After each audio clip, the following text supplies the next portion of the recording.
Vendredi 27 novembre 2020, chers internautes, bienvenue à cette nouvelle édition de la revue de presse sur JDC Plus TV. On ouvre avec Le Messager qui fait une incursion dans les curiosités de la loi de finances pour le compte de l'année 2021. Ce budget a été évalué à 4 865 milliards de francs CFA, soit une augmentation de 17,2% par rapport à l'année 2020. Il a été déposé sur la table des députés le 25 novembre, selon le journal de Feu Pius Njahwe. Depuis lors, il nourrit la controverse, tel qu'expliqué en page 3.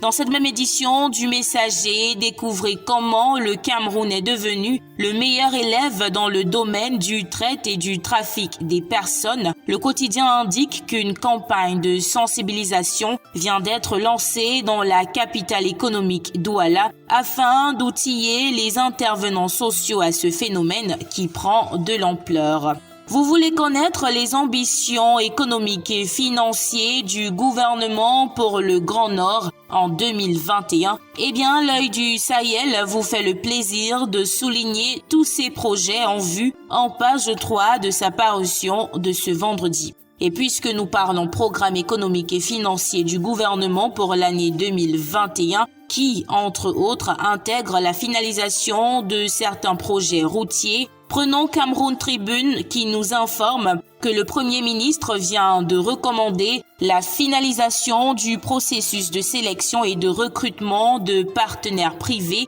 en vue de l'accélération des chantiers sur l'autoroute Yaoundé-Douala et Edea-Kribi. C'était lors du conseil de cabinet du mois de novembre qu'il présidait hier jeudi 26 novembre par visioconférence. Pour plus de précisions, lire la page 2 à 3 de Cameroun Tribune, édition de ce vendredi. Parlons santé à présent avec Mutation qui nous informe que le calvaire des personnes qui souffrent d'insuffisance rénale se lève à l'Est. Depuis plusieurs mois, les malades sont obligés de se rendre à Yaoundé ou Douala pour être pris en charge à cause d'une panne technique. Du côté des Singans, c'est l'hécatombe. Le journal nous fait savoir qu'on compte déjà 15 morts pour rupture des kits d'hémodialyse à l'hôpital régional de Bertois. Le tri-hebdomadaire propose ample information à ce sujet en page 9 de sa parution de ce vendredi.